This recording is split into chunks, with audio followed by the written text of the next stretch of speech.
உடனே எழுதிவாங்க, உதயநிதி அரசியலில் குதிச்சுட்டாரு. நான் பிறக்கும் போதே திமுக தாங்க. அரசியல் ஞானின்னு ஒருத்தர் இருக்காரு.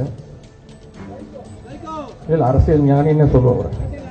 ஒரு அரசியல் ஞானி இல்லை, 1000 அரசியல் ஞானி வந்தாலும் இந்த திமுகவும் ஒண்ணுமே பண்ண முடியாது. மேடையில் அமர்ந்திருக்கும் பெரியவர்களுக்கும் எதிரில் அமர்ந்திருக்கும் நண்பர்களுக்கும் காலை 9 மணி முதல் எங்களோடு அமர்ந்து இந்த போராட்டத்தில் கலந்து கொண்டு சிறப்பித்த அனைத்து நண்பர்களுக்கும், பொதுமக்களுக்கும், மாணவர்களுக்கும் முதலில் என்னுடைய நன்றியை தெரிவித்துக் கொள்கிறேன்.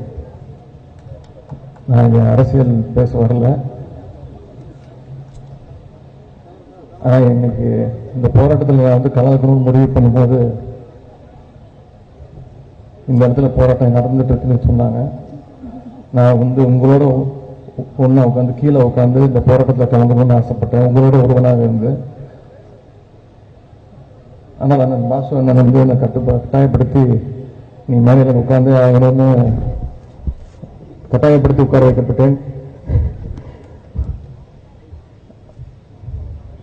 ஏன் சொல்லுறேன், இப்போ பத்திரிகை நண்பர்கள்லாம் வந்திருக்காங்க. உடனே எழுதிவாங்க, உதயநிதி அரசியலில் குதிச்சுட்டாரு அப்படின்னு. நான் பிறக்கும் போதே திமுக தாங்க. அதனால இந்த விமர்சனம் எனக்கு புதுசு கிடையாது. இந்த போராட்டம் நடக்கின்ற சூழ்நிலை தமிழகத்தில் ஒரு மிக அசாதாரண சூழ்நிலை நடந்துட்டு இருக்கு. அதை நான் சொல்லி தான் உங்களுக்கு தெரியணும்னு அவசியம் இல்லை. ஏன்னா அரசியல் பேச போறது இல்லை, அது சொல்லிட்டேன். நம்ம எவ்வளோ கூர்ந்ததை கவனிச்சுட்டு இருக்கோமோ, நம்மளுடைய தலைவர்கள் எல்லாம் இவ்வளோ நேரம் பேசினாங்க, எவ்வளோ விஷயங்கள் உங்ககிட்ட பகிர்ந்துக்கிட்டாங்க. இதையெல்லாம் மீறி தமிழ்நாட்டுடைய பொதுமக்கள் இப்பொழுது அரசியல் சூழ்நிலையை ரொம்ப கூர்ந்து கவனிச்சுக்கிட்டு இருக்காங்க. அவங்களுக்கு தெரியும் இப்போ உள்ளாட்சி தேர்தல் வரப்போகுது, என்ன பண்ணணும்னு அவங்களுக்கு தெரியும். அடுத்த தேர்தல் வரப்போகுது, என்ன முடிவு எடுக்கணும்னு அவங்களுக்கு தெரியும். நான் அரசியல் பேச விரும்பல. சட்டமன்றத்துக்குள்ள என்ன பண்ணணும்னு இந்த 89 எம்எல்ஏகளுக்கும் தெரியும். ஸோ அது ஒரு நல்ல ஒரு முடிவு எட்டப்படும். ஒரே ஒரு விஷயம் மட்டும்தான் இங்கே சொல்லணும்னு ஆசைப்படுறேன்.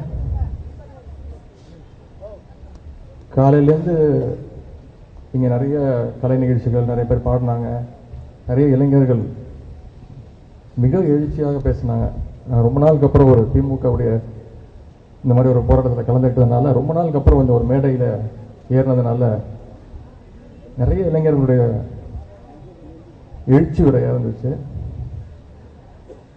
ஒரு அரசியல் ஞானின்னு ஒருத்தர் இருக்காரு.